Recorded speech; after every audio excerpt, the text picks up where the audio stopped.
prices on the London Metal Exchange are all on the downside today, with the only exception being nickel and tin. Especially the copper prices have slumped as the investors shed some of their bullish positions amid the uncertainty prior to the federal meetings of the central bank, and the benchmark copper price actually lost about 1.5% right now during the LME trading sessions. That is a drop, as we have been at the 9.5-year peak last month at 9,617. Now we can see that the $9,000 mark has not been right now support for the copper price. There is definitely a lot of positive news in the market, which is already priced in the price. There is a lot of positive expectations about the electric vehicles. It's quite natural for some of the smart money to take profits or to stay on the sidelines. That is also what one of the commodity market strategy analysts of the Bank of China International said earlier today. So that's definitely some profit-taking activities, which is quite normal on the financial markets, which is affecting some of the metal prices after their recent highs. The US Central Bank two-day policy meeting concludes on Wednesday, and that is amid worries about the inflation, of course, driving the US 10-year borrowing costs to the highest in more than 1 year. Global central banks still have an easing bias, although the market is very worried, of course, about inflationary prospects. So you have actually a discrepancy, and that is introducing, of course, uncertainty.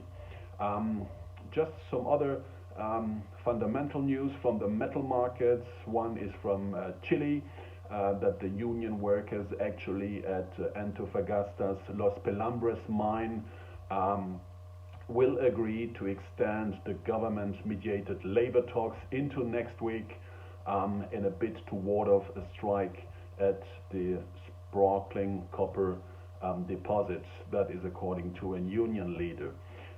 Then also the news from Nornickel that two of their nickel mine operations will be back on track shortly after they had been flooded, which has of course an impact on the output of their production.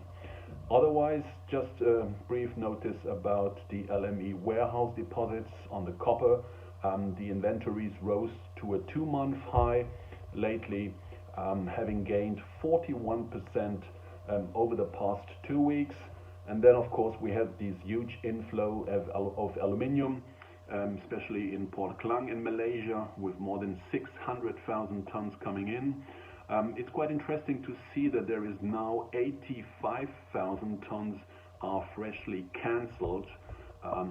So that are customers which want definitely to take the material out of the warehouse, and that is mainly affecting Port Klang. Just a brief look at the current prices. As I said, copper cannot hold the $9,000 level. We are right now at 8,993. So that will be quite interesting during the late hours today if copper can reach again above 9,000. But that is based, as I said, on profit-taking activities. The aluminium price, after also huge gains yesterday, is losing about 1.3%. We are trading right now the 3-month price at 2,190. Zinc is losing almost 2%. We are trading at 2,800 roughly. As I said, nickel is on the upper side, about 0.3%. Trading at 16,250. Otherwise, lead is also losing. The sister metal of zinc, lead, is at 1,945 right now. And the biggest gainer today is again tin, with more than 0.5% plus. We are at 25,400. Otherwise, on the currency side,